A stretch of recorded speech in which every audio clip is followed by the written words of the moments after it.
Hello student, welcome back. তো ফিরে আসলাম একটা ক্লাসে। আজকে তোমাদের করাবো সপ্তম শ্রেণী গণিত, রায়মার্টিন প্রশ্ন বিচিত্রা, তৃতীয় পর্যায়ক্রমিক মূল্যায়ন 2025। আজকে তোমাদের স্কুল নাম্বার নিয়েছি 8 নম্বর স্কুল। তো এর আগে 1 থেকে 7 নম্বর স্কুল দেওয়া হয়ে গেছে। যারা দেখোনি ক্লাসগুলো, তোমরা আমার চ্যানেলে প্লে লিস্টে ভিজিট করো, সেখানে 1 থেকে 7 নম্বর স্কুল আগে দেখে নাও। তো আজকে আমাদের 8 নম্বর স্কুল। তো চলো, আমরা দেরি করবো না, আজকের প্রশ্নগুলোতে আমরা চলে যাব। আচ্ছা, তো যেটা বলবো, আমার একটু শরীরটা খারাপ আছে, 3 দিন ধরে তোমাদের ক্লাস দিতে পারিনি। তো একটু সর্দি কাশি আছে আমার, যাই হোক গলাটা চাপা চাপা আছে।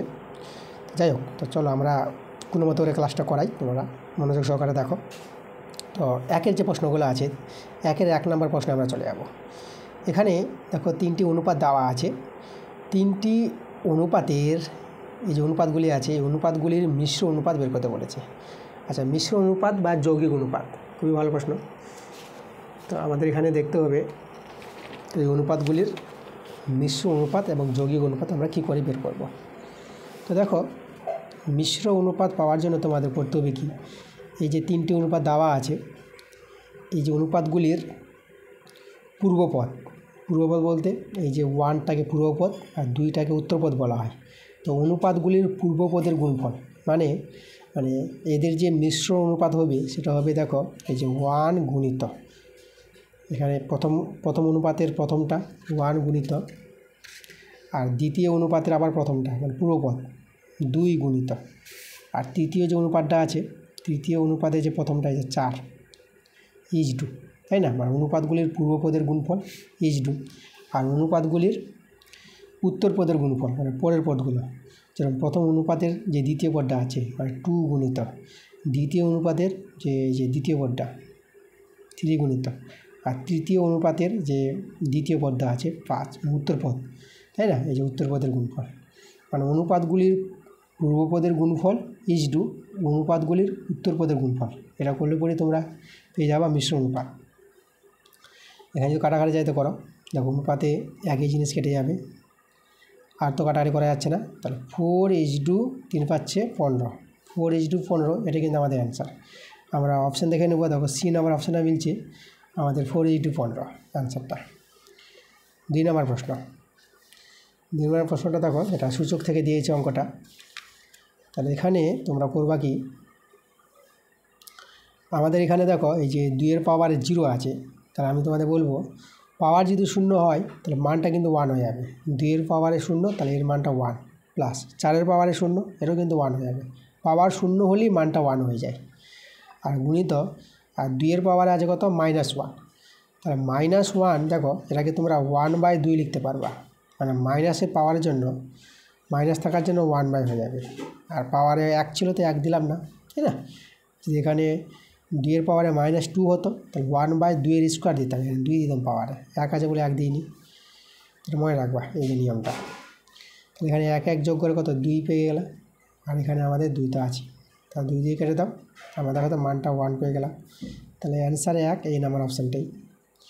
5 নম্বর প্রশ্ন, এই যে বীজগাণিতিক সংখ্যামালাটা আছে, এর এক্সের সহগ বের করতে বলেছে। এক্সের সহগ মানে এক্সের পাশে যেটা থাকবে, মানে আমাদের যে আছে সংখ্যামালাটা কত আছে, 5 মাইনাস, দেখো -y² আগে লিখলাম, তারপরে এক্সট্রা পরে লিখলাম।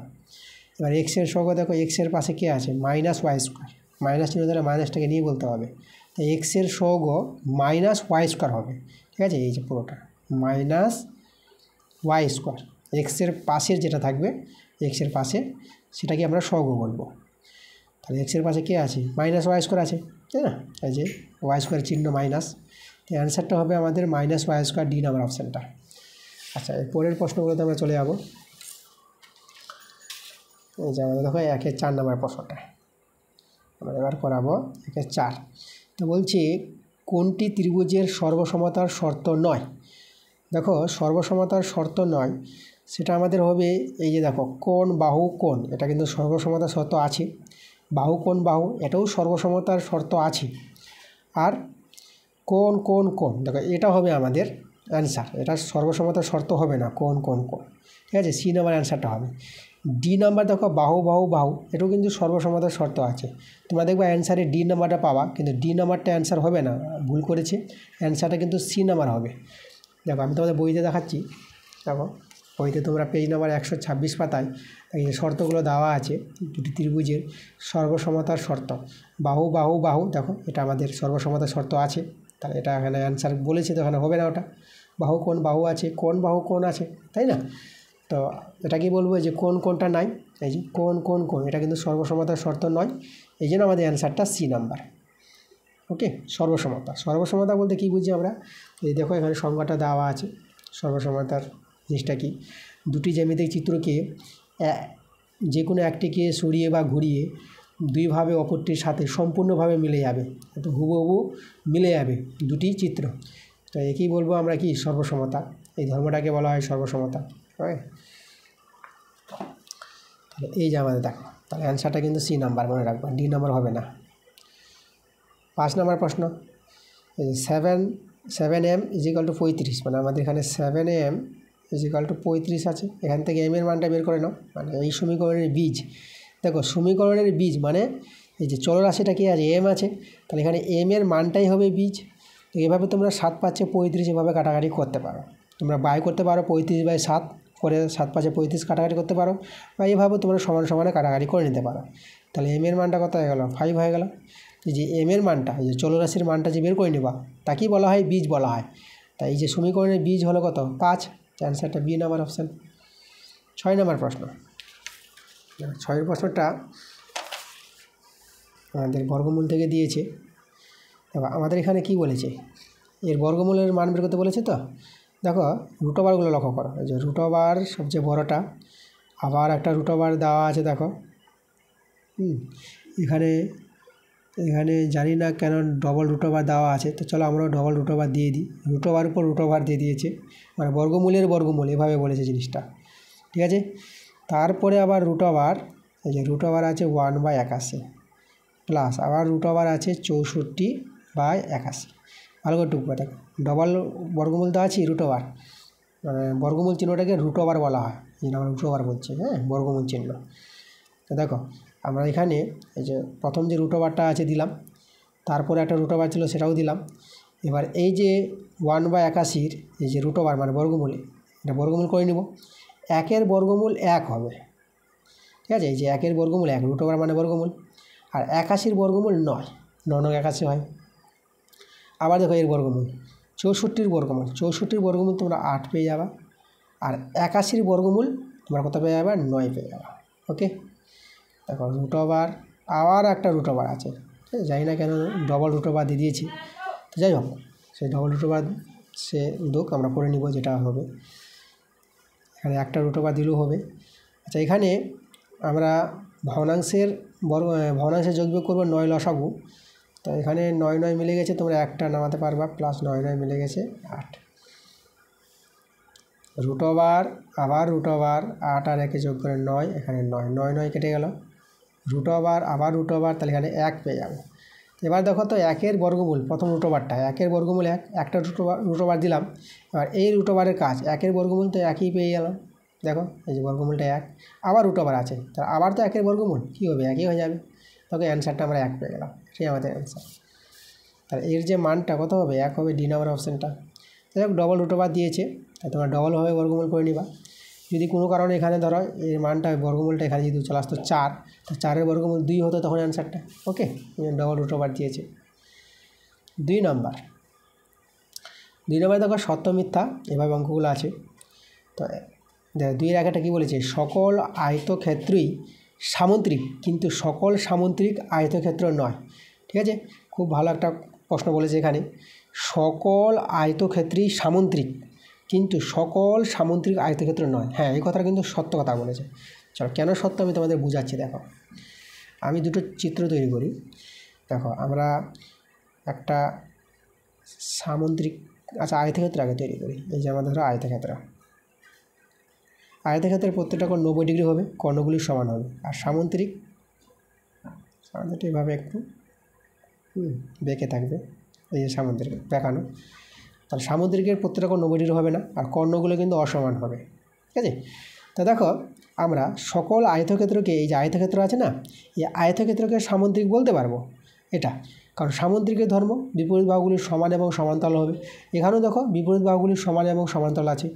তো সকল আয়তক্ষেত্র কিন্তু সামুদ্রিক, এই আয়তক্ষেত্রকে আমরা সামুদ্রিক বলতে পারবো, কিন্তু সকল সামুদ্রিককে মানে এই যে সামুদ্রিকটা আছে একে কিন্তু আয়তক্ষেত্র বলতে পারবো না। একে আয়তক্ষেত্র কেন বলতে পারবো না? আয়তক্ষেত্রের ধর্ম কি? আয়তক্ষেত্রের ধর্ম হচ্ছে আমাদের প্রত্যেকটা কোণ যেন 90 ডিগ্রি হয়। দেখো এখানে কোণগুলো কিন্তু 90 ডিগ্রি নয়, আর কর্ণগুলো সমান হতে হবে। এখানে কিন্তু কর্ণগুলো সমান পাবে না, এই যে কর্ণটা এটা বড় হবে আর এই কর্ণটা ছোট হবে, কর্ণগুলো কিন্তু এখানে অসমান পাবা, কিন্তু আয়তক্ষেত্রের কর্ণ তো সমান হয়। এই জন্য আমরা সামুদ্রিক, সকল সামুদ্রিককে আমরা আয়তক্ষেত্র বলতে পারবো না। সকল আয়তক্ষেত্রকে সামুদ্রিক বলতে পারবো, ঠিক আছে। সামুদ্রিকের প্রতিটি কোণ 90 ডিগ্রি হতে পারে আর 90 ডিগ্রি নাও হতে পারে, এটা মনে রাখবা তোমরা। কিন্তু সামুদ্রিকের কর্ণদ্বয় সমানও হতে পারে, যখন সামুদ্রিকটা আয়তক্ষেত্র হয়ে যাবে সামুদ্রিকের কর্ণদ্বয় সমানও হতে পারে আর সমান নাও হতে পারে। কিন্তু আয়তক্ষেত্রের প্রতিটি কোণ 90 ডিগ্রি হওয়া দরকার এবং কর্ণদ্বয়, এই যে কর্ণগুলো দেখবা সমান হবে, এই কর্ণটা আর এই কর্ণটা দৈর্ঘ্য সমান হবে, ঠিক আছে। এই যে ধর্মগুলো মনে রাখবা। এই জন্য এই কথাটা যে বলেছে সকল আয়তক্ষেত্রেই সামুদ্রিক হবে, কিন্তু সকল সামুদ্রিক আয়তক্ষেত্র হবে না, কথাটা কিন্তু সত্য বলেছে। তার জন্য আমরা এখানে সত্য লিখে দেবো অ্যান্সারটা। চলো আমরা চলে আসবো 2 নম্বর প্রশ্নে। দেখো আমাদের কি বলেছে, সমবাহু ত্রিভুজের ঘূর্ণন প্রতিসাম্য কোণ 60 ডিগ্রি হবে। আচ্ছা আমরা দেখব যে সমবাহু ত্রিভুজের ঘূর্ণন প্রতিসাম্য কোণটা কি 60 ডিগ্রি, যদি হয়তো সত্য, না হলে মিথ্যা। তোমাদের দেখো প্রতিসাম্য চ্যাপ্টারটা আমি এর ক্লাসটা তোমাদের দেওয়া হয়ে গেছে, সম্পূর্ণ ক্লাস প্রত্যেকটা পাতা আমি ধরে ধরে তোমাদের পড়িয়েছি। যারা ক্লাসটা দেখোনি তোমরা এই ক্লাসটা দেখতে পারো, তোমাদের বইয়ের অঙ্ক আমি দিচ্ছি, কোনো চিন্তা করার দরকার নাই। তোমরা বড় প্রশ্নগুলো সব বই থেকেই পাবা, আর বইয়ের প্রশ্নগুলো তো আমি তোমাদের করাচ্ছি, ঠিক আছে। এই প্রতিসাম্য চ্যাপ্টার যে অঙ্কগুলো সবগুলো তোমাদের দেওয়া হয়ে গেছে, তোমরা গিয়ে ক্লাসটা দেখতে পারো, তখন কিন্তু ভালো বুঝতে পারবা প্রতিসাম্য। আচ্ছা দেখো সমবাহু ত্রিভুজের ঘূর্ণন প্রতিসাম্য জিনিসটা কি? এই যে দেখো সমবাহু ত্রিভুজ যদি আমি তৈরি করি,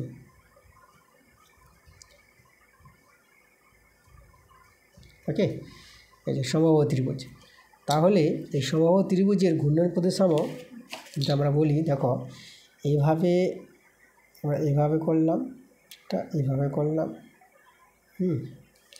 আর এইভাবে করলাম।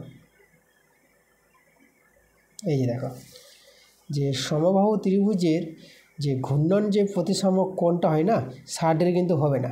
মানে এই কোণটাকে দেখো এই বরাবর, এই যে এই পার্টটাকে তুমি এই দিকে নিয়ে আসবা, মানে এই যে কোণটা আছে এই কোণগুলো এদের কত ডিগ্রি কোণে ঘুরিয়ে, এটা কিন্তু কোণটা তোমরা পাবা 120 ডিগ্রি পাবা, এই কোণটা 120 ডিগ্রি পাবা, এই কোণটা 120 ডিগ্রি পাবা।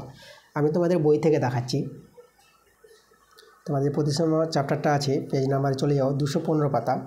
দেখো এই যে আমাদের দেখো সমবাহু ত্রিভুজটা দিয়েছে, এই যে দেখো এখানে ঘূর্ণন কেন্দ্রবিন্দু এম বিন্দুটা এইভাবে করে মানে এই যে কোণে ঘুরিয়ে এই কোণটা কত ডিগ্রি, তাই সমবাহু ত্রিভুজের ঘূর্ণন প্রতিসাম্য কোণটা 120 ডিগ্রি।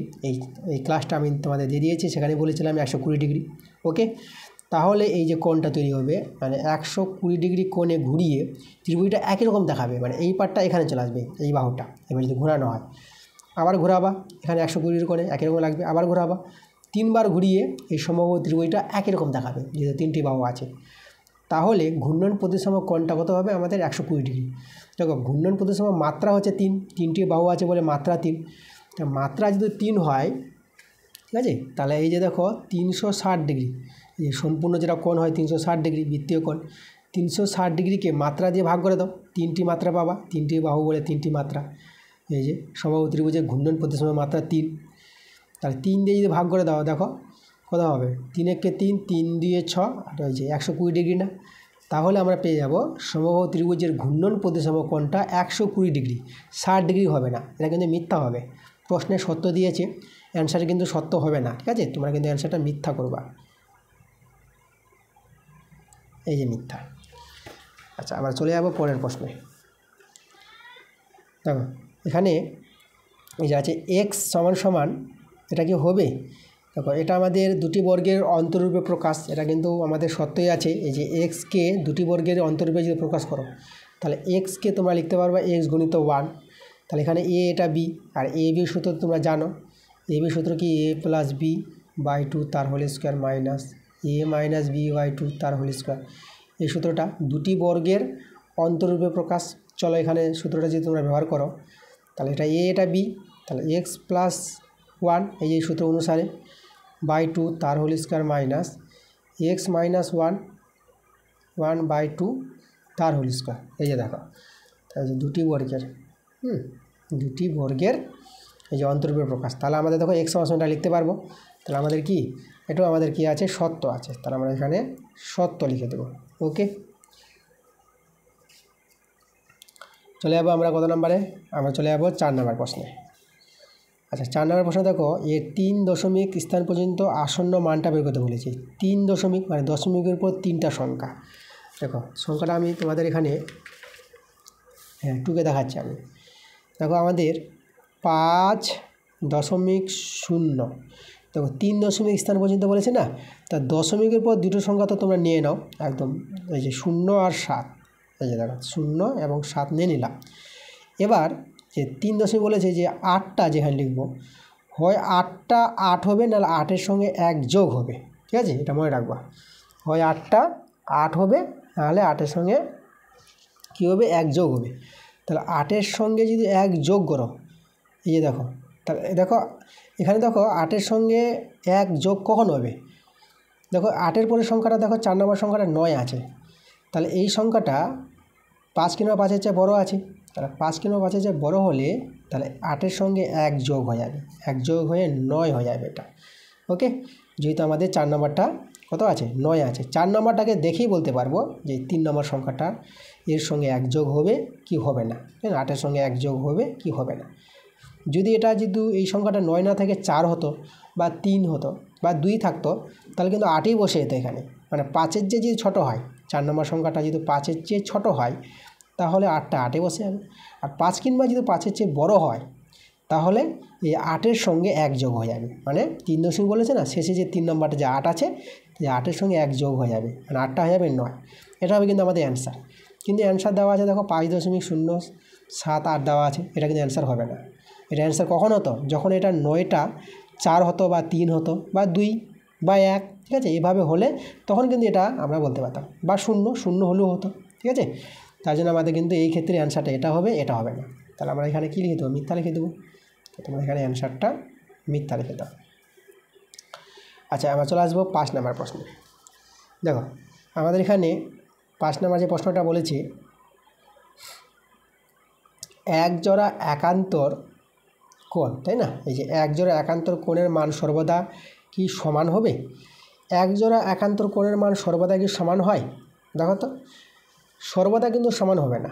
এই যে দেখো একান্তর কোণ কী করে পাবো আমরা, এই দুটি সরলরেখা এভাবে নিয়ে নাও, দুটি সরলরেখা নেওয়ার পর এই দুটি সরলরেখায় কোনো একটি সরলরেখা ছেদ বা ভেদ করে গেল, তাহলে এই একান্তর কোণ বলতে এই কোণের সঙ্গে এই কোণটা একান্তর হয়, আবার এই দিকটার সঙ্গে এই দিকে একান্তর হবে, এটার সঙ্গে এটা একান্তর, তাহলে এরা হচ্ছে একান্তর কোণ, মানে এটার সঙ্গে এটা একান্তর। ওকে, এটার সঙ্গে এটা একান্তর, এটার সঙ্গে এটা একান্তর, 2 জোড়া একান্তর কোণ পাওয়া যায়। তাহলে তোমাদের জানতে হবে একান্তর কোণ সমান কখন হবে, যখন এই দুটি সরলরেখা, মানে যদি এবি বলি, এবি আর এই সিডি বলি, তাহলে এবি আর সিডি দুটি সরলরেখা যদি সমান্তরাল হয়, সমান্তরাল হলে পরে একান্তর কোণ সমান হবে। আর যদি সমান্তরাল না হয়, যদি এভাবে সরলরেখা দুটি থাকে, এইভাবে আর এইভাবে যদি সরলরেখা থাকে, তাহলে এরা কিন্তু সমান্তরাল নয়। সমান্তরাল মানে কি, এই যে ডিস্টেন্সটা এদের মধ্যে এখান থেকে যা দূরত্ব হবে এখান থেকে তাই দূরত্ব হবে, সমান দূরত্ব হবে। আর এখান থেকে এই দূরত্বটা, এখান থেকে এই দূরত্ব দেখো সমান নয়, অসমান। তাহলে এই যে আমাদের ধরো একটা সরলরেখা, তাহলে এই যে একান্তর কোণ এখানে কিন্তু সমান হবে না। যদি এ বি সি ডি সমান্তরাল হয় তাহলে একান্তর কোণ সমান। আর এখানে যদি সমান্তরাল সরলরেখা না হয়, যে P Q R S T, এই যে P Q R S T এরা যদি সমান্তরাল না হয় তাহলে এই একান্তর কোণগুলো অসমান হবে, সমান হবে না। তাহলে এখানে দেখো একান্তর কোণ সর্বদা কিন্তু সমান হয় না, কিন্তু এখানে কি বলেছে, এক জোড় একান্তর কোণের মান সর্বদা সমান বলে দিয়েছে, এটা কিন্তু সত্য হবে না। এটাও কিন্তু অ্যান্সারটা তোমরা মিথ্যা লিখে দেবা, অ্যান্সার লিখবা মিথ্যা। ওকে, 6 নম্বর প্রশ্ন দেখো, দূরত্ব স্থির থাকলে গতিবেগ ও সময় সরল সম্পর্কে থাকবে। তো দূরত্ব স্থির বলতে একটা ফিক্স দূরত্ব ধরে নাও তোমরা,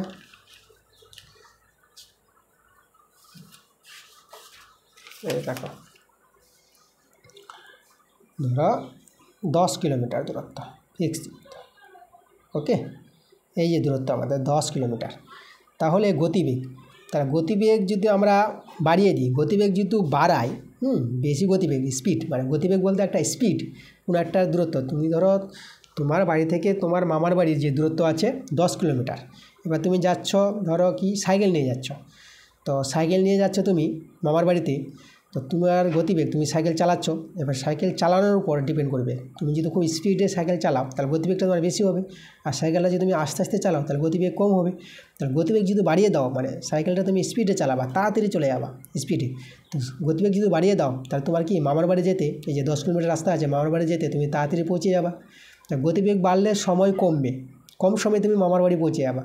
আর গতিবেগ যদি কমিয়ে দাও, তুমি যদি আস্তে আস্তে সাইকেল চালাও, আস্তে আস্তে সাইকেল চালালে কী হবে, তোমার মামার বাড়ি যেতে বেশি সময় লাগে যাবে। তো গতিবেগ কমলে সময় বাড়বে, আর গতিবেগ যদি বেড়ে যায়, ঠিক আছে, গতিবেগ বলতে একটা স্পিড বোঝায়, তোমার সাইকেল চালানোর যে একটা স্পিড, গতিবেগ বাড়ালে তোমার সময়টা কম লাগবে।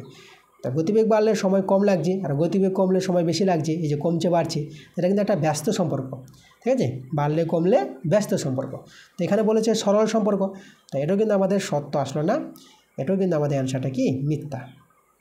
তো আমরা একটু অ্যান্সারটা মিথ্যা পেয়ে গেলাম। আচ্ছা, এবার চলে আসবো আমরা 3 প্রশ্নগুলো। 3 1 নম্বর প্রশ্নটা দেখো, একটা সমীকরণ দেওয়া আছে, এখান থেকে এর মানটা বের করতে বলেছে। চলো আমরা মানটা বের করতে পারবো সহজে।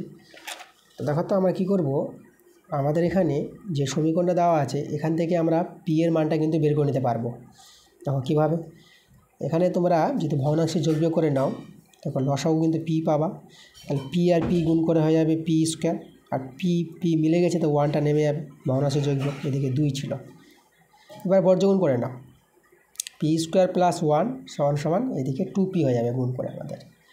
এবার সবাইকে বাঁ দিকে নিয়ে এসো, দেখো পি স্কোয়ার মাইনাস 2p আগে লিখলাম, আর প্লাস 1 ইজিক্যাল টু 0। ওকে, আচ্ছা, এটাকে আমরা পূর্ণ বর্গাকারে প্রকাশ করব। পূর্ণ বর্গাকারে প্রকাশের যে সূত্র, এটা হবে আমাদের a মাইনাস বি তার হোল স্কোয়ার সূত্র। এই সূত্রটা মনে রাখবা, সূত্রটা আছে a square minus 2ab plus B square, এই সূত্রটা আমরা ব্যবহার করব। ওকে, তো চলো, তাহলে এখানে আমরা পূর্ণ বর্গাকারে প্রকাশ করলে পরে a হচ্ছে p, a square minus 2, a হচ্ছে p, আর b বলতে এখানে কিন্তু 1 হবে, এই যে এটা 1 স্কোয়ার, এ হলো 0। তাহলে আমরা দেখো এটা আমরা তৈরি করলাম, তারপরে এটাকে লিখতে পারবো না, a minus B whole square, a minus B তার হোল স্কোয়ার ইজিক্যাল টু 0। আচ্ছা, বর্গের মান এই যে রাশির বর্গ ইজিক্যাল টু 0 দেওয়া আছে, তাহলে আমরা এখান থেকে স্কোয়ারটা ছেড়ে দিতে পারবো। স্কোয়ার ছাড়লে আমাদের এরপর রুট ওভার চেপে যাবে, তা 0-এর বর্গমূল মানে কি 0ই হয়, ঠিক আছে, এদিকে যে 0 থাকে না, তোমরা স্কোয়ারটা তোমরা কি তুলে দিতে পারবা, স্কোয়ার ছেড়ে দিতে পারবা। তাহলে এর বর্গের মানটা 0 হলে p মাইনাস 1-এর মানটাও আমাদের 0ই হবে। তাহলে এখান থেকে পি সমান সমান কত হয়ে যাবে, -1 এদিকে নিয়ে আসলে +1, পি এর মান 1 পেয়ে গেলাম, ঠিক আছে। আচ্ছা, তাহলে আমরা দেখো তো আমাদের যেখানে মানটা বের করতে বলেছে এখানে পুট করে দাও। তাহলে লক্ষ্য করে এখানে আমরা যেখানে বসিয়ে দিয়ে জায়গায় দেখো আমরা পি এর মান তো 1 পেয়ে গেছি, তাহলে আমাদের পি এর জায়গায় 1-1-এর পাওয়ারে 2024 মাইনাস 1 বাই পি এর জায়গায় 1 বসিয়ে দেবো, 1-এর জায়গায় 2025। এবার তোমাদের জানতে হবে 1-এর উপর যাই পাওয়ার থাক না কেন আমাদের কী হয় 1 হয়ে যাবে, এখানে 1 বাই এখানেও 1-এর পাওয়ার যাই থাক না কেন 1ই হয়ে যাবে। তাহলে 1 মাইনাস এটা কত হবে, এটা তো 1 1 1ই হয়, আর এখানে 1 কেটে গেল, এই যে 1 কেটে গেল মানে প্লাস মাইনাসে কেটে যাবে, এটা কী হয়ে গেলো 0 হয়ে গেল। দেখো এই রাশির মানটা আমরা কী পেয়ে গেলাম, 0 পেয়ে গেলাম। চলে যাবো আমরা 2 নম্বর প্রশ্নে। দেখো এই যে আমাদের আছে এই রাশিটা, এর উৎপাদকগুলির সমষ্টি আমাদের চেয়েছে, এই রাশির উৎপাদকগুলির সমষ্টি কত হবে। তো আমরা কী করবো, প্রথমে রাশিটাকে উৎপাদকে ভেঙে নেব আমরা, ঠিক আছে, উৎপাদকে বিশ্লেষণ করে নিই, তারপর উৎপাদকগুলো যেগুলো বেরোবে তাদের সমষ্টি করে নেব। আচ্ছা, আমাদের আছে ওয়াই স্কোয়ার মাইনাস 9কে আমরা 3-এর স্কোয়ার লিখতে পারবো, তারপরে এ স্কোয়ার, এটা বি ধরে এ স্কোয়ার মাইনাস বি স্কোয়ার। তোমাদের জানতে হবে এ স্কোয়ার মাইনাস বি স্কোয়ারের সূত্রটা, উৎপাদকের সূত্র। এ স্কোয়ার মাইনাস বি স্কোয়ার সূত্রটা আছে এ মাইনাস বি ইন্টু এ প্লাস বি ইন্টু এ মাইনাস বি। ওকে, এই যে আমাদের সূত্র, এই সূত্রটা অ্যাপ্লাই করবো, এটাকে বি ধরে। দেখো এ প্লাস বি মানে ওয়াই প্লাস 3, এটা বি ইন্টু ওয়াই মাইনাস 3, এই যে এ মাইনাস বি। এই যে আমাদের হয়ে গেছে, দেখো দুটি উৎপাদক, এই একটা উৎপাদক, এই একটা উৎপাদক। এবার উৎপাদকগুলির সমষ্টি করতে বলেছে, সমষ্টি বলতে এদের যোগফল, মানে এই যে ওয়াই প্লাস থ্রি প্লাস আর ওয়াই মাইনাস থ্রি এই উৎপাদক দুটির যোগফল করছি আমরা। আচ্ছা, আমরা বন্ধনীগুলো যদি উঠাই Y plus three plus Y minus three, এখানে দেখো মাইনাস থ্রি প্লাস থ্রি কেটে গেল, তাহলে ওয়াই আর ওয়াই যোগ করে আমরা কত পেয়ে যাব? 2y পেয়ে যাব। দেখো আমাদের এই রাশির উৎপাদকগুলির সমষ্টি আমরা 2y পেয়ে গেলাম। তাহলে অ্যান্সারটা কিন্তু আমাদের কথা 2y। 3 নম্বর প্রশ্ন, দেখো 60টি বাহু বিশিষ্ট বহুভুজের কর্ণের সংখ্যা বলতে বলেছে। তাহলে আমাদের দেখো আমাদের আগে জানতে হবে যে কোনো বহুভুজের বাহু সংখ্যা, এই দেখো কোনো বহুভুজের বাহু সংখ্যা যদি n হয়, তাহলে সেই বহুভুজটির কর্ণের সংখ্যার যে সূত্রটা আছে সেটা তোমাদের আগে জানতে হবে। সেই বহুভুজটির কর্ণের সংখ্যার সূত্রটা, যদি বাহু সংখ্যা n হয় তাহলে সেই বহুভুজের কর্ণের সংখ্যা হবে n into n minus three by two. মনে রাখবা তোমরা এই সূত্রটা।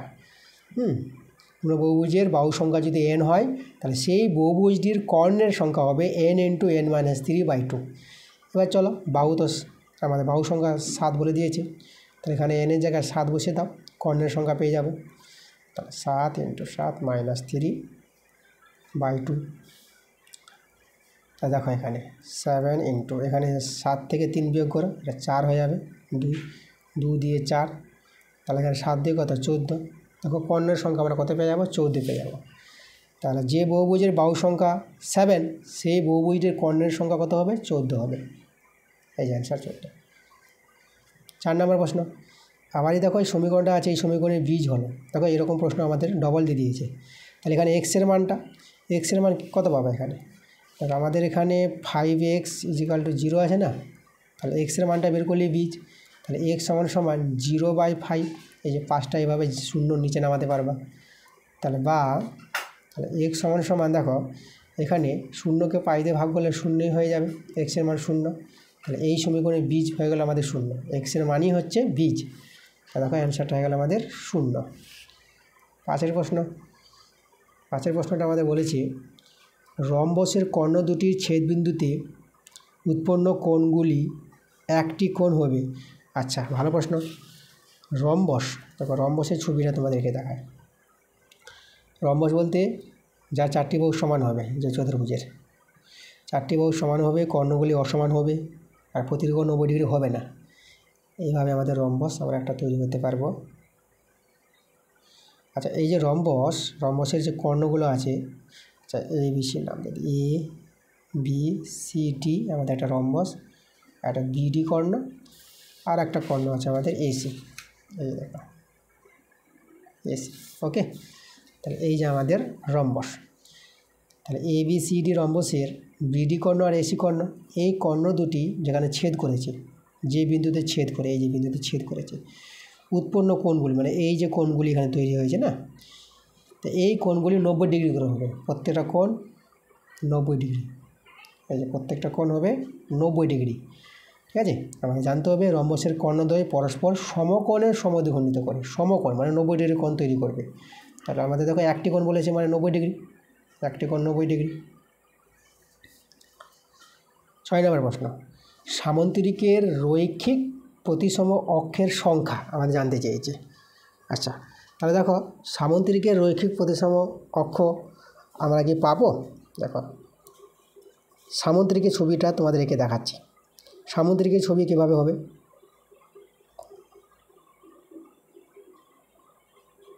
এই যে আমাদের সামন্তরিকের বিপরীত বাহু সমান হয়, বিপরীত বাহু সমান, কর্ণগুলি অসমান হবে, কোণগুলি 90 ডিগ্রি করে হবে না। আচ্ছা, তাহলে এখানে দেখো এই যে সামুদ্রিকটা আছে না, এর প্রতিসম অক্ষ বলতে ধরো এই দিকে একটা রেখা তৈরি করলাম, এই যে রেখাটা, তাহলে সমান দুই ভাগে ভাগ হবে, এই ভাগটা একই রকম দেখাবে না, একই রকম কিন্তু দেখাবে না। ওকে, এই ভাগটা আলাদা রকম দেখাবে, এই ভাগটা আলাদা রকম, মানে ভাঁজ করে যদি মিলানো যায় তাহলে এর উপর যে চাপবে না, একইভাবে মিলে যাবে না। এইদিকে তুমি করবা তবু হবে না, একই রকম মিলে যাবে না। কর্ণ বরাবর করবা, দেখবা এই পার্টটা আর ওই পার্টটা আলাদা রকম দেখাবে, একই রকম মিলবেই না। তাহলে আমরা কি জানলাম যে সামুদ্রিকের রৈখিক প্রতিসম অক্ষের সংখ্যা কিন্তু পাওয়া যাচ্ছে না। তুমি এই কর্ণ বরাবর দেখবা, এই কর্ণ বরাবরও তোমরা যদি দেখো প্রতিসম রেখা তোমরা কিন্তু পাবা না। তো এখানে কিন্তু ভালো একটা প্রশ্ন যে সামুদ্রিকের রৈখিক প্রতিসম অক্ষ বা রেখা পাওয়া যাবে না, এটা কিন্তু শূন্য হবে। সংখ্যা বলেছে সামুদ্রিকের রৈখিক প্রতিসম অক্ষের সংখ্যা মানে শূন্যটি, মানে 0 পাওয়া গেল না, শূন্য দিতে হবে অ্যান্সারটা। ঠিক আছে, আমরা এবার 4 নম্বরের প্রশ্নগুলোতে চলে আসবো। 4 নম্বরের প্রশ্নগুলো কিন্তু 2 মার্কের প্রশ্নগুলো আছে। তো দেখো 4-এর 1 নাম্বার বলছে তোমার কাছে কিছু টাকা ছিল, তোমার কাছে জানি না কত টাকা ছিল, তো কিছু টাকা বলতে আমরা X টাকা ধরে নিতে পারবো। আর তোমার বোন 5 টাকা নিয়ে নিল, মানে ধরো X টাকা ছিল, তার সেখান থেকে 5 টাকা নিয়ে নিল। এখন তোমার কাছে 10 টাকা আছে, সমীকরণ তৈরি করো। দেখো সমীকরণ কীভাবে আমরা তৈরি করতে পারবো। আচ্ছা, তোমার কাছে X টাকা ছিল, তা আমি ধরে নিব যে তোমার কাছে X টাকা ছিল, তাহলে লিখবো ধরি তোমার কাছে X টাকা ছিল। এই যে দেখো তোমার কাছে ছিল X টাকা ধরে নিলাম, আর তোমার বোন 5 টাকা নিয়ে নিল। তাহলে 5 টাকা যদি নিয়ে নেয়, তা দেখো এই যে X টাকা ছিল, X টাকা থেকে 5 টাকায় নিয়ে নিল। তো নিয়ে নেওয়ার পর বলছে এখন তোমার কাছে 10 টাকা আছে, মানে এই যে 5 টাকা নিয়ে নেওয়ার পর এই টাকাটা কত টাকা আছে, 10 টাকা আছে বলেছে। দেখো তাহলে এটা সমান সমান 10 টাকা। এই যে আমাদের সমীকরণ গঠন হলো, এই সমীকরণ তৈরি করতে বলেছিল, এটাই কিন্তু আমাদের অ্যান্সার। আমাদের সমীকরণ তৈরি করতে বলেছে, আমরা সমীকরণ তৈরি করে দিয়েছি, যেভাবে প্রশ্নে বলেছে সেভাবেই সমীকরণটা আমরা তৈরি করেছি। আচ্ছা, 2 নম্বর প্রশ্ন, রম্বস ও বর্গক্ষেত্রের মধ্যে একটি সাদৃশ্য একটি বৈসাদৃশ্য দেখাতে বলেছে। চলো ভালো প্রশ্ন, আমরা দেখাচ্ছি তোমাদের। তো সাদৃশ্য যদি আমরা দেখাই আগে, দেখো আমরা দেখাবো আগে সাদৃশ্য। সাদৃশ্য বলতে মিল, যেটা মিল কি পাবো, তাহলে এখানে সাদৃশ্য পাবো যে রম্বস ও বর্গক্ষেত্রের কি বাহু সংখ্যা 4টি। এই যে রম্বস ও বর্গক্ষেত্রের বাহু সংখ্যা 4টি হবে এবং সমান হবে। রম্বস ও বর্গক্ষেত্রের বাহু সংখ্যা 4টি এবং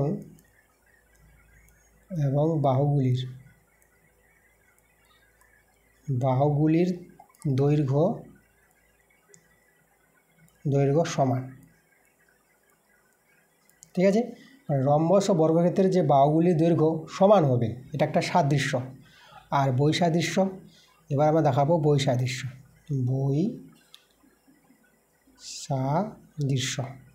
ওকে, তো বৈসাদৃশ্য দেখাতে গেলে আমরা বলবো যে রম্বসের কর্ণদ্বয় অসমান হয় আর বর্গক্ষেত্রের কর্ণদ্বয় সমান হয়। তা লিখব রম্বসের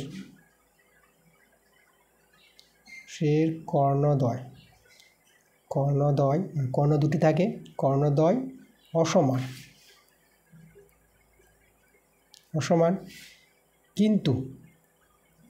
কিন্তু বর্গক্ষেত্রের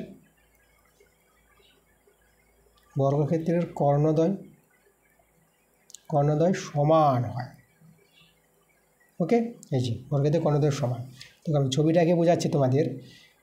এই যে আমাদের ধরো একটা রম্বস একটু বেঁকে থাকবে। এই যে বর্গক্ষেত্র যে কোণগুলি একদম দেখো 90 ডিগ্রি করে পাবা, সোজা একদম লম্বভাবে থাকবে বাহুগুলো। তাহলে দেখো এটা বর্গক্ষেত্র, মানে এটি হচ্ছে আমাদের বর্গক্ষেত্র, আর এটা হচ্ছে আমাদের রম্বস। ওকে, তো রম্বসের 4টি বাহু আছে, বাহুগুলির দৈর্ঘ্য সমান হবে। এটা যদি x সেমি হয় তো x, এটাও x, এটাও x, এই যদি x হয় এটাও x, এটাও x, এটাও x। তো রম্বস ও বর্গক্ষেত্রের বাহুগুলির দৈর্ঘ্য কী হবে, বাহুগুলির দৈর্ঘ্য সমান হয়, কিন্তু কর্ণগুলো রম্বসের এই দেখো রম্বসের কর্ণদ্বয় দৈর্ঘ্য অসমান হবে, মানে এই কর্ণটা একটু বড় হবে আর এই কর্ণটা দেখো ছোট হবে। আর বর্গক্ষেত্রের কর্ণদ্বয় সমান হয়। ঠিক আছে, এদিকে একটা কর্ণ টেনে নেবা। এই যে বর্গক্ষেত্রের 2টি কর্ণর দৈর্ঘ্য একদম সমান হবে। ওকে, তাহলে এই যে আমাদের সাদৃশ্য, এই যে আমাদের বৈসাদৃশ্য, এভাবে তোমরা সহজে লিখে নিতে পারবা। সাদৃশ্য যেটা বললাম, রম্বস ও বর্গক্ষেত্রের যে বাহুগুলির দৈর্ঘ্য কী হবে, সমান হয়। আর বৈসাদৃশ্য, রম্বসের কর্ণদ্বয় অসমান হয় আর বর্গক্ষেত্রের কর্ণদ্বয় সমান হয়। আচ্ছা, পরের প্রশ্ন চলে যাব। দেখো সমদ্বিবাহু ট্রাপিজিয়াম বলতে কি বুঝো চিত্রসহ লেখো। চলো আমরা সমদ্বিবাহু ট্রাপিজিয়াম কাকে বলে সেটা তোমাদের আমি দেখাচ্ছি। তার সমদ্বিবাহু ট্রাপিজিয়ামের আমি আগে চিত্রটা তোমাদের দেখিয়ে দিই, তারপরে সংখ্যাটা লেখাচ্ছি। তো সমদ্বিবাহু ট্রাপিজিয়াম চিত্রটা এইভাবে তোমরা দেখতে পারবে, এইভাবে আমাদের তির্যক বাহু,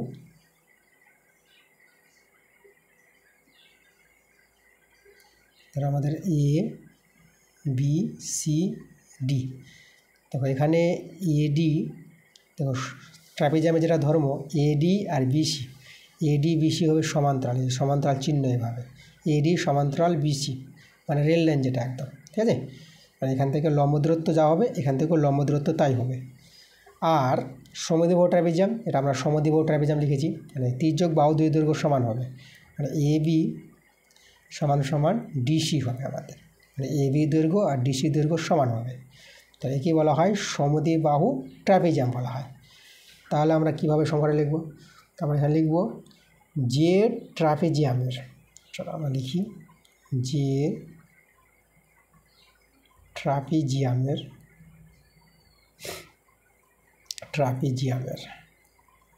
যে ট্রাপিজিয়ামের অসমান্তরাল বাহুদ্বয়, দেখো এই দুটো বাহু তো সমান্তরাল এডি আর বিসি, আর অসমান্তরাল বাহুদ্বয় হচ্ছে এ বি আর ডিসি।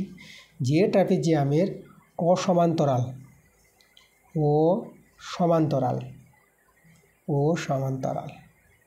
এই যে দেখো যে ট্রাপিজিয়ামের অসমান্তরাল বাহুদ্বয় মানে এখানে এ বি আর ডিসির কথা বলা হচ্ছে, অসমান্তরাল বাহুদ্বয় সমান হয়, ঠিক আছে। যে ট্রাপিজিয়ামের অসমান্তরাল বাহুদ্বয় সমান হয় তাকেই বলবো কি সমদ্বিবাহু ট্রাপিজিয়াম, তাকে বলা হয় কি সমদ্বিবাহু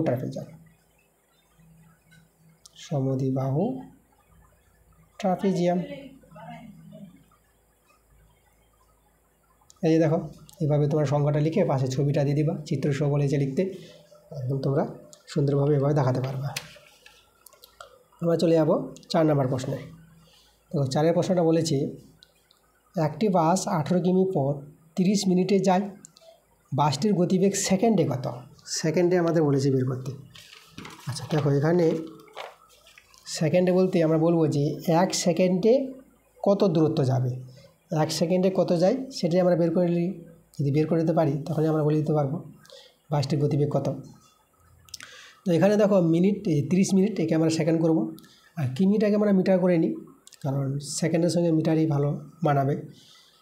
তাহলে এখানে আমরা 18 কিমি আছেন, তো 18 কিমিকে আমরা করে দেব মিটার করে নেব।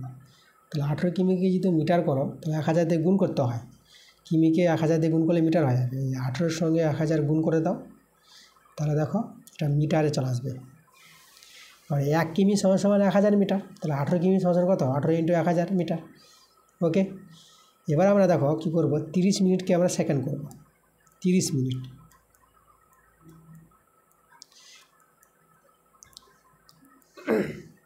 আমাদের জানতে হবে 30 মিনিট সমান সমান কত সেকেন্ড।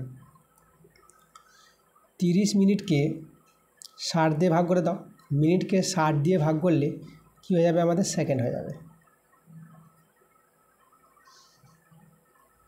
আচ্ছা একটু ভুল বলছি, 60 দিয়ে ভাগ না, 60 দিয়ে ভাগ করলে তো আমাদের ঘন্টা হয়ে যাবে, 60 দিয়ে গুণ করতে হবে এটা, ঠিক আছে। এটা আমাদের কী করতে হবে, এই যে 30কে 60 দিয়ে গুণ করতে হবে। যে মিনিটকে যদি 60 দিয়ে গুণ করে দাও তাহলে মিনিটটা কী যাবে? আমাদের সেকেন্ড হয়ে যাবে। এই যে দেখো, তাই তো, মানে বড় থেকে ছোটো গেলে গুণ করতে হয়। ওকে, তাহলে আমাদের দেখো তো এই যে এত সেকেন্ডে যায় এত মিটার, মানে 30 মিনিটে যায় 18 কিমি, যেতে সময় লাগে 30 মিনিট, আর 30 মিনিটে যায় 18 কিমি, আর 30 মিনিট সমান সমান এত সেকেন্ড। তাহলে আমরা বলতে পারবো এত সেকেন্ডে যায় এত মিটার। তাহলে অতএব দিয়ে লিখতে পারবো যে এই যে এত সেকেন্ডে যায় সমান সমান কত? এই যে 18 × 1000 মিটার। এই দেখো এত সেকেন্ডে যায় এত মিটার, তাহলে 1 সেকেন্ডে কত যাবে? এই 1 সেকেন্ডে যত যাবে সেটা কিন্তু আমাদের গতিবেগ। ওকে, 1 সেকেন্ডে যায়। তাহলে এটা 1-এ কম যাবে, কম বলতে আমরা এই যে বাই করে দেবো। এই যে দেখো 30 × 60, এটা বাই করে দাও, এত মিটার। এটা সরল করে আমাদের অ্যান্সার চলে আসবে। তাহলে এখানে 0 0 এই 0 এই 0 কেটে দিলাম, 3 6 18, তাহলে আমাদের 10 আর 6 থেকে গেল, তাহলে গুণ করে 60 মিটার। এই যে দেখো, তাহলে আমরা কত পাচ্ছি আমরা, আচ্ছা আমাদের এখানে 6টা রয়ে গেছে, 6টা আমি লক্ষ্য করিনি, 6টা আমাদের ছিলই। তাহলে 60 বাই এই যে 6, এখানে আরেকবার কাটাকাটি যাবে, 6 × 6 0, তাহলে আমরা পেয়ে গেলাম 10 মিটার। ওকে, এই দেখো কাটাকাটি করে তোমরা কিন্তু কত পেয়ে যাবা, তোমরা 10 মিটার পেয়ে যাবা। অ্যান্সারটা হবে আমাদের 10 মিটার। তো আমাদের যে বলেছিল এই যে বাসটির গতিবেগ সেকেন্ডে কত, সেকেন্ডে 10 মিটার। চলে যাবো আমরা 5 নম্বর প্রশ্নে। দুটি শরবতের সিরাপ ও জলের অনুপাত দেওয়া আছে, মানে প্রথম শরবতে সিরাপ ও জলের অনুপাত এটা, আর দ্বিতীয় শরবতের সিরাপ আর জলের অনুপাত এটা, মানে এটা সিরাপ এটা জল। প্রথমে সিরাপ আছে আর জল আছে, সিরাপ জল। ওকে, তাহলে কোনটি শরবত বেশি মিষ্টি, কোন শরবতটা বেশি মিষ্টি? তাহলে যে শরবতে সিরাপটা বেশি থাকবে সেই শরবতটাই বেশি মিষ্টি হবে। তাহলে আমরা এখন কী বের করব, এখন বের করে দেখব যে কোন শরবতে সিরাপটা বেশি আছে। তাহলে এখানে দেখো প্রথম শরবতে যদি আমরা সিরাপটা বের করি, এই যে প্রথম শরবতে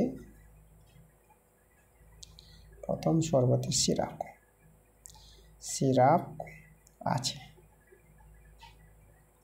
দেখো সিরাপ কী করে পাবো, প্রথম শরবত বলতে এই যে প্রথমে সিরাপটা যে বের করতে চাই, তাহলে সিরাপের পরিমাণটা 2, তাহলে 2 আনুপাতিক যোগ, মানে আনুপাতিক ভাগার থেকে আমরা বের করছি মোটের মধ্যে কত, তো 2 আনুপাতিক যোগ মানে 7 হয়ে যাবে, 2 আর 5 যোগ করে 7। এই যে দেখো, তাহলে এই যে আনুপাতিক ভাগার প্রথম শরবতে আমরা লিখতে ভুলে গেছি, প্রথম শরবতে লিখব, শরবতে। ওকে, প্রথম শরবতে সিরাপ আছে 2/7, এত অংশ আছে। আর দ্বিতীয় শরবতে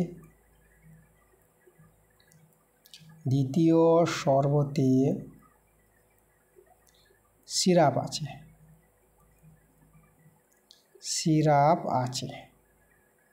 সমান সমান। দেখো দ্বিতীয় শরবতের সিরাপটা কিন্তু প্রথমটা 6, তাহলে 6 আনুপাতিক যোগ করে নেবা, আনুপাতিক ভাগার এটা, তাই যোগ করে দেখো 10 আর 6 আছে, যোগ করে তোমরা 16 পেয়ে যাবা। এই যে দেখো দ্বিতীয় শরবতের সিরাপ আছে এত অংশ। এখন এই যে দুটি অংশ পেলাম, এবার এদের মধ্যে যে বড়, হ্যাঁ সেটাই হবে আমাদের কি বেশি সিরাপ আছে, আর বেশি সিরাপ থাকে মানে বেশি মিষ্টি।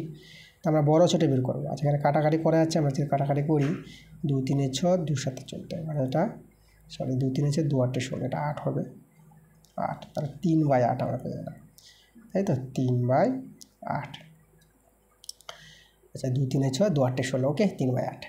তাহলে এখন আমাদের চেক করতে হবে যে 2/7 আর 3/8, 2/7 আর 3/8, এদের মধ্যে কে বড় কে ছোট, বড় ছোটো বের করার নিয়ম। তা আমরা হরগুলোকে সমান করব, তাহলে 2 7 8 দিয়ে গুণ করে দাও, একে 8 দিয়ে গুণ করে দেবো, আর একে 7 দিয়ে গুণ করবো, আর হরটা সমান করে নাও। তাহলে এখানে দেখো এটা 8 দিয়ে 16, 8 7 56, কমা, আর এটা 3 7 21, আর এটা 8 7 56। এই যে দেখো এটা হচ্ছে প্রথম শরবত সিরাপ, দ্বিতীয় শরবতের সিরাপ। দেখো 56 সমান হয়ে গেছে, তাহলে এখানে দেখো তো এই 16 আর 21 বড় কি 21, এটা হচ্ছে দ্বিতীয় শরবত। তা দেখো দ্বিতীয় শরবতের সিরাপটা বেশি পাওয়া যাচ্ছে, তো দ্বিতীয় শরবতের সিরাপটা বেশি থাকলে দ্বিতীয় শরবতটি কিন্তু বেশি মিষ্টি। দেখো অ্যান্সার পেয়ে গেলাম, কোন শরবতটি বেশি মিষ্টি, দ্বিতীয়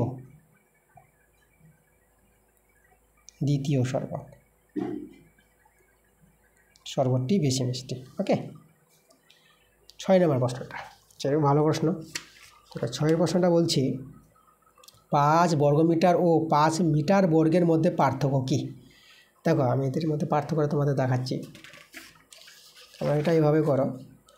এই দেখো 5 বর্গমিটার জিনিসটা বলতে কী বোঝায়, তো তোমরা লিখবা 5 বর্গমিটার বলতে, এখানে দেখাই তোমাদের, দেখো এখানে 5 বর্গমিটার না, দেখো দুটি পার্থক্য বলেছে। ধরো এ নাম্বার একটি পার্থক্য লিখছি, আমরা লিখব 5 বর্গমিটার। বর্গমিটার বলতে কোনো বর্গক্ষেত্রে, দেখো 5 বর্গমিটার বলতে কী বোঝায়, কোনো বর্গক্ষেত্রের ক্ষেত্রফলকে বোঝায়। কোনো বর্গক্ষেত্রের ক্ষেত্রফল সমান 5 বর্গমিটার। 5 বর্গমিটার। যার বাহুর দৈর্ঘ্য যদি বলি, যার বাহুর দৈর্ঘ্য কত হবে, মানে বর্গক্ষেত্রের ক্ষেত্রফল জানা থাকলে বাহুর দৈর্ঘ্য পেয়ে যাবা। বাহুর দৈর্ঘ্য হয়ে যাবে সমান ক্ষেত্রফলের বর্গমূল, মানে √5 মিটার। এটা হবে আমাদের বাহুর দৈর্ঘ্য। ঠিক আছে, এটা হচ্ছে 5 বর্গমিটার বলতে এটা বোঝায়। আর এবং আমাদের বলেছিল যে 5 মিটার বর্গ, এটা বলতে কী বোঝায়, দেখো 5 মিটার বর্গ বলতে কী বোঝায়। এবার লিখবো আমরা 5 মিটার বর্গ বলতে বোঝাবে কোনো বর্গক্ষেত্রের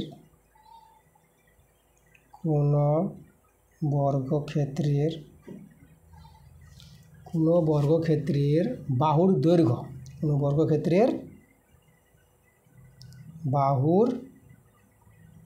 দৈর্ঘ্য, সমান 5 মিটার। দেখো 5 মিটার বর্গ বলতে কী বোঝায়, কোনো বর্গক্ষেত্রের বাহুর দৈর্ঘ্য 5 মিটার, যার ক্ষেত্রফল হয়ে যাবে, আমরা বলি যার ক্ষেত্রফল, বাহু দৈর্ঘ্য যদি 5 মিটার হয় তার ক্ষেত্রফল কত হবে, 5 × 5, বাহু × বাহু, এত বর্গমিটার। মানে আমরা পেয়ে যাবো 25 বর্গ মিটার। এই দেখো, এই হচ্ছে আমাদের 5 বর্গমিটার বলতে কী বোঝায় এটা, আর 5 মিটার বর্গ বলতে কী বোঝায় এটা। এবার যে আরেকটা যদি তোমাদের বলি, বি নম্বর দিয়ে যদি বলি, দুটো পার্থক্য বলেছে।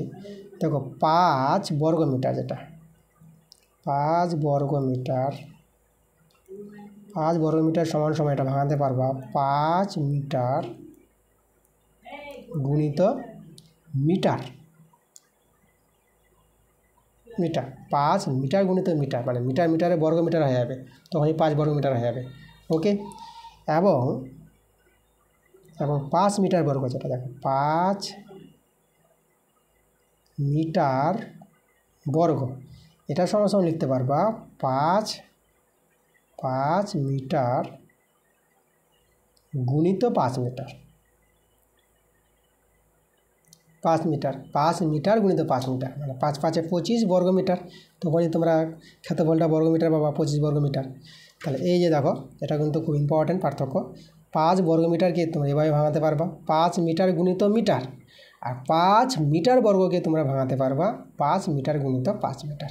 এভাবে তোমরা দুটি পার্থক্য দেখিয়ে দিবা। ঠিক আছে, চলো আমরা পরের প্রশ্নে চলে যাই। এরপরে আমরা প্রশ্নে চলে যাব 7 নম্বর প্রশ্নটা। বলছে এই যে আমাদের রাশিটা আছে, একে দুটি বর্গের সমষ্টি রূপে প্রকাশ করতে বলেছে। আচ্ছা, দুটি বর্গের সমষ্টি, তো আমাদের দুটি বর্গের সমষ্টি রূপে প্রকাশের যে সূত্রটা, সেটা কিন্তু আগে জানতে হবে। সেই সূত্রটা কি, দেখো সূত্রটা আমাদের এই যে সূত্রটা, এখানে লিখি আমি a² প্লাস, মানে 2 × a² প্লাস b²। ওকে, 2 × a² প্লাস b² যে সূত্র, সেটা হবে আমাদের a প্লাস b তার whole square plus a minus b তার whole square. 2 × a² plus b² এর সূত্রটা এটা, একেই বলা হয় দুটি বর্গের সমষ্টি রূপে প্রকাশ। দেখো দুটি বর্গ আছে আর মাঝখানে যোগ আছে, সমষ্টি রূপে প্রকাশ। তাহলে এই যে রাশিটাকে আমরা এই আকারটা তৈরি করব, তাহলে এই রাশিটাকে এই আকারটা তৈরি করলে আমরা সূত্রটা ফেলে দিতে পারবো, তখনই হয়ে যাবে দুটি বর্গের সমষ্টি রূপে প্রকাশ। তো দেখো তো আমরা কী করব, আমরা এখান থেকে 2 কমন নিয়ে নিচ্ছি। দেখো 2 কমন, মানে দেখো 2 কমন বলতে তোমরা তো বলতে পারো যে স্যার প্রথম থেকে যে 2 কমন যাচ্ছে না, তবুও আমরা 2 কমন নিয়ে নিলাম। দেখো 2 নিয়ে নিলাম কমন, তাহলে 2 যদি কমন নিই, তাহলে কমন যাচ্ছে না, তো না গেলে নিচে দিয়ে দাও 2, এই যে 2 আছে না, তো এখানে আমরা 4 করে দিলাম 4s², মানে 2 দিয়ে এই নিচের দিকে 2 দিয়ে দিলাম। মানে এখানে তুমি 2 কমন মানে আবার গুণ করো, আবার দেখো কাটাকাটি করে এখানে 2 পাবা। তাহলে এভাবে তোমরা কমন নিতে পারবা। মানে কমন না গেলে নিচে বসিয়ে দাও, যেটা কমন নিচ্ছ ওটা কমন যাচ্ছে না তো নিচে দিয়ে দাও। মানে নিচে দিয়েছে মানে 2 × 2, 2 দিয়ে 4 হয়ে গেছে। আর এখান থেকে যাচ্ছে কমন, 8 থেকে 2 কমন নিতে পারবা। মানে 8 থেকে 2 কমন বলতে 2 দিয়ে 8কে ভাগ, 2 4 8, 4 হবে এটা। তাহলে 4/9। এই যে দেখো, তাহলে এই রাশিটা থেকে 2 কমন নিয়ে এভাবে আমাদের দাঁড়াবে সমান সমান। ঠিক আছে, সমান সমান দিলাম, 2 বাইরে থেকে গেল। এখন আমাদের দেখো যে 2 কমন নিয়েছি, তোমরা সূত্রটা মনে রাখলেই তোমরা বুঝতে পারবে যে 2 আমাদের নিতে হবে বাইরে, তার জন্য 2 কমন নিয়েছি। এখন a² + b² দরকার, এটাকে a² বানাবো প্রথমটাকে। এটাকে তোমরা 1/2x দিয়ে তার হোল স্কোয়ার করতে পারবে। 1-এর স্কোয়ার তো 1, আর 2-এর স্কোয়ার 4, আর x² চলে আসবে আমাদের। আর b² মানে এটা 2/3 করে তার বর্গ করতে পারবে। 2-এর বর্গ 4 আর 3-এর বর্গ 9, মানে 4-এর বর্গমূল 2 আর 9-এর বর্গমূল 3। যে বর্গমূলগুলো জানতে হবে তখন তোমরা এভাবে সহজে করে নিতে পারবা। দেখো আমাদের এটা a, এটা b, a² + b², 2 × a² + b² আমাদের তৈরি হয়ে গেছে। এবার এই সূত্রটা আমরা ফেলে দেবো। চলো, আমাদের সূত্র কি? সূত্র আছে a + b। a হচ্ছে এটা, a + b, b হচ্ছে আমাদের এটা, a + b তার whole square plus a - b, তার হোল স্কোয়ার। দেখো হয়ে গেছে আমাদের দুটি বর্গের সমষ্টিরূপে প্রকাশ আমরা করে দিয়েছি। এটা কিন্তু আমাদের অ্যান্সার। 8 নম্বর প্রশ্নে আমরা চলে যাব। দেখো 8 নম্বর প্রশ্নে আমাদের বলেছে AB সমান্তরাল CD। দেখো আমাদের ছবি দেওয়া আছে, চিত্রটা এই যে AB আর CD আছে না, সমান্তরাল বলেছে। সমান্তরাল বলতে রেল লাইন, ঠিক আছে। দেখো সমান্তরাল জিনিসটা আমি যে বোঝাই, দুটি সরলরেখার সমান্তরাল কখন আমরা বলব? দুটি সরলরেখা সমান্তরাল হবে, এই যে এভাবে সমান্তরাল হবে রেল লাইন, যেটা মানে এখান থেকে দূরত্ব যা হবে তোমরা এই জায়গায় দূরত্বটা একই পাবা। যেখান থেকে দূরত্ব মাপো, অর্থাৎ লম্ব দূরত্ব, একই দূরত্ব পাবা। এদের মধ্যে যে দূরত্ব, মধ্যবর্তী দূরত্ব, তখনই আমরা দুটি সরলরেখাকে সমান্তরাল বলতে পারবো। এখানে AB আর CD সমান্তরাল আছে, আর এখানে যে EFটা আছে, ভেদক আছে। তাহলে 1 কোণ আর 2 কোণ এদের বলেছে, এদের মান লিখতে বলেছে। দেখো 1 কোণটা, এই যে 1 কোণটা হচ্ছে এই সাইডের কোণটা, আর এখানে বড় করে দিয়ে দিয়েছি, যাই হোক। তাহলে এই কোণটা, এদিকার কোণটা 1 কোণ, এটা হচ্ছে আমাদের 2 কোণ। ওকে, আচ্ছা আমি এখানে যে দেখাই, এই যে এটা আমাদের A, এটা B, আর এটা আমাদের C, এটা আমাদের D, আর এই যে EF। তাহলে এই কোণটা আমাদের 45 ডিগ্রি বলেছে, আর এটা হচ্ছে আমাদের 1 কোণ, এই 1 কোণ। এই কোণটা আমরা বের করতে পারবো। দেখো এটা তো আমাদের একটা সরলরেখাংশ, তো এই সরলরেখাংশ কোণটা, দুটো কোণ মিলে কত হবে? 180 ডিগ্রি। তাহলে 180 ডিগ্রি থেকে এই কোণটা বাদ দিলে পড়ি 45 ডিগ্রি, তাহলে এই 1 কোণটা পেয়ে যাব। তো আমরা 1 কোণটা পেয়ে যাচ্ছি, এই যে 1 কোণটা 180 ডিগ্রি থেকে 45 ডিগ্রি বিয়োগ করে দেবো। কত হবে এটা? এটা যদি বিয়োগ করো, এটা বিয়োগ করে তোমরা পেয়ে যাবে 135 ডিগ্রি। এই যে, তাহলে 1 কোণটা পেয়ে গেলাম কত? এটা হয়ে গেল আমাদের 135 ডিগ্রি। এবার 2 কোণটা দেখো, এটা যদি আমাদের 45 ডিগ্রি হয়, তাহলে এই কোণটা আর এই কোণটা অনুরূপ কোণ বলে, এটা এই দুটো কোণ মনে রাখবা তোমরা। এই কোণটা আর এই কোণটা অনুরূপ কোণ, আর সমান্তরাল সরলরেখা আছে তো অনুরূপ কোণ সমান হয়ে যাবে। তাহলে এই যে আমাদের এটা 2 কোণ ছিল না, তাই 2 কোণটা কিন্তু আমরা 45 ডিগ্রি পেয়ে যাবো। এটা কোণ যেটা হবে এর মান 45 ডিগ্রি, তো এর মান 45 ডিগ্রি। তাহলে আমরা কিন্তু দেখো 2 কোণটা কত পেয়ে গেলাম? 45 ডিগ্রি পেয়ে গেলাম। তাহলে আমাদের এটাই তো বলেছিল 1 কোণের মান বের করো আর 2 কোণের মান বের করো। তাহলে 1 কোণের মান আমরা পেলাম, 1 কোণের মান পেলাম 135 ডিগ্রি, আর 2 কোণের মান পেলাম আমরা 45 ডিগ্রি। এই যে 2 কোণটা থাকতে সহজভাবে পেয়ে গেলাম, অনুরূপ কোণ বলে সমান। ওকে, 9 নাম্বার। আচ্ছা আমাদের এখানে বলেছে উদাহরণের সাহায্যে দেখাও যে পূর্ণ সংখ্যার যোগ সংযোগ নিয়ম মেনে চলে। যোগ সংযোগ নিয়ম মেনে চলে। আচ্ছা, এটা পূর্ণ সংখ্যার যোগ সংযোগ নিয়ম মেনে চলে, এটা আমাদের উদাহরণ সাহায্যে দেখাতে হবে। আমি একটা উদাহরণ নিয়ে নেব। দেখো 3টি সংখ্যা আমরা নিয়ে নেব। আমরা প্রথম সংখ্যাটা নিয়ে নিচ্ছি +2 নিয়ে নিলাম, একটা নিয়ে নিলাম -4 নিয়ে নিলাম, আর একটা নিয়ে নিলাম -8। এখন দেখো তো, এখন যদি আমি দেখাই, দেখো এই যে প্রথম দুটোর যোগফল করছি আমরা। প্রথম দুটোর যোগফল প্লাস তারপরে তৃতীয় নাম্বারটা দিলাম এভাবে। এটা তাহলে সমান সমান হবে। তাহলে দেখো প্রথমটা বাদ দিয়ে দিই, প্লাস 2টা বাদ দিয়ে দিলাম, তাহলে শেষে দুটো যোগফল করি, প্লাস শেষের দুটোর যোগফল করব। এই দেখো এটা লিখবো আমাদের -4 প্লাস -8। এই যে মানে এই দুটো পার্ট দুই দিকে যদি সমান হয় তখনই বলবো হ্যাঁ যোগের সংযোগ নিয়ম মেনে চলে, তাই তো। তা আমরা সরল করে দেখব দুই পক্ষ কি সমান আসছে। চলো এই পক্ষটা সরল করি। তাহলে আমাদের এই দ্বিতীয় বন্ধনীর কাজ করতে হবে। এটা আমাদের বন্ধনী উঠালো করে +2, আর এটা প্লাস মাইনাসে -4, আর এখানে প্লাস মাইনাস এটা -8 লিখতে পারবা। এটাতে +2 দিয়ে দিলাম, প্লাস এটা -4 প্লাস মাইনাস এটা -8। দেখো আমি সরলটা করছি। বা এখানে দেখো তো এই যে -4 থেকে +2 চলে গেল, তাহলে এখানে পেয়ে গেলাম -2 পেয়ে গেলাম। দুই রকম চিহ্ন তাহলে বিয়োগ করবা, আর যে বড় সংখ্যা এই দুটোর মধ্যে যে বড় সংখ্যা তার চিহ্নটা বসিয়ে দেবা। 4 বড় তো মাইনাস চিহ্ন বসবে, -8 আর +2 আছে। তাহলে এখানে দেখো প্লাস, এখানে দুজনেই বিয়োগ চিহ্ন, একই রকম চিহ্ন থাকলে যোগ করবা, এবং যে চিহ্ন থাকবে সেই চিহ্ন বসাবা, কাজটা যোগ করবা, চিহ্ন যেহেতু একই রকম আছে বলে।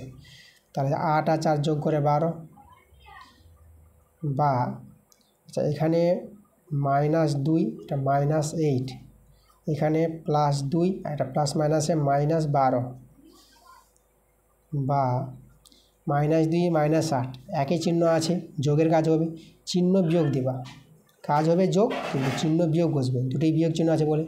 8 আর 2 যোগ করলে কত 10 হয়ে যাবে। আর এখানে দুই রকম চিহ্ন, তো দুই রকম চিহ্ন তাহলে বিয়োগ করবা, আর চিহ্ন যে বড় থাকবে তার চিহ্ন বসাও। 12 বড়, 12 চিহ্ন এই যে বিয়োগটা, তাহলে এখানে বিয়োগ চিহ্ন, এবার বিয়োগ করে নিবা। যদি যোগ বিয়োগ চিহ্ন আছে দুই রকম চিহ্ন তাহলে বিয়োগ করতে হয়। তো 12 থেকে 2 বিয়োগ করে কত হবে 10। দেখো 2 দিকে সমান চলে আসলো না আমাদের।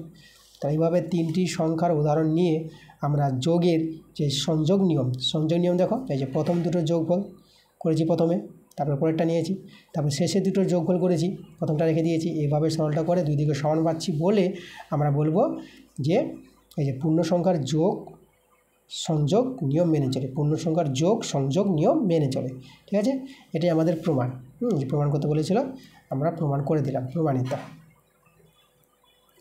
তোমরা অতএব এটা লিখে দিবা এখানে কথাটা, এই যে পূর্ণ সংখ্যার যোগ সংযোগ নিয়ম মেনে চলে, এটা লেখার পর তারপরে তোমরা প্রমাণিত লিখে দেবা। ওকে, আমরা চলে যাব কত নম্বর 10 নম্বর প্রশ্নে।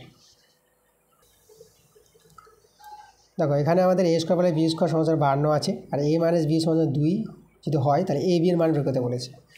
আচ্ছা, আমরা খুব সহজে বের করে নিতে পারবো a b এর মানটা। আমরা প্রথমে কী করব, আমরা এই যে a - b = 2 আছে না, এটুকু নিলাম, a - b = 2। এখন উভয় পক্ষে আমরা বর্গ করে নিব, বা a - b তার হোল স্কোয়ার = 2 এর স্কোয়ার, উভয় পক্ষে বর্গ করে নিলাম। এখন a - b হোল স্কোয়ার সূত্র আমরা প্রয়োগ করব। a - b হোল স্কোয়ার সূত্র কি, a² - 2ab + b²। ঠিক আছে, সমান 2 এর স্কোয়ার বলতে এটা 4 হয়ে যাবে। আচ্ছা, বা a² + b² আগে লিখলাম, -2ab = 4। এবার দেখো a² + b² এর মানটা কিন্তু প্রশ্নে দেওয়া আছে, এই যে a² + b² মানটা 52, তো আমরা এর জায়গায় 52 লিখে দেবো। এটা 52 -2ab = 4। বা এবার 52টাকে ডান দিকে নিয়ে যাব, -2ab আমরা বাঁ দিকে রেখে দিলাম, আর এদিকে ডান দিকে 4 ছিল, থাক 4টা, এই যে +52 আছে, এখানে কিছু নাই তো প্লাস ধরবা, এখানে চিহ্ন, তা +52 আছে, এদিকে -52 হবে। বা -2ab, আর এটা বিয়োগ করো, এটা বিয়োগ করে কত পাবা, এটা -48 হয়ে যাবে, 52 থেকে 4 বিয়োগ।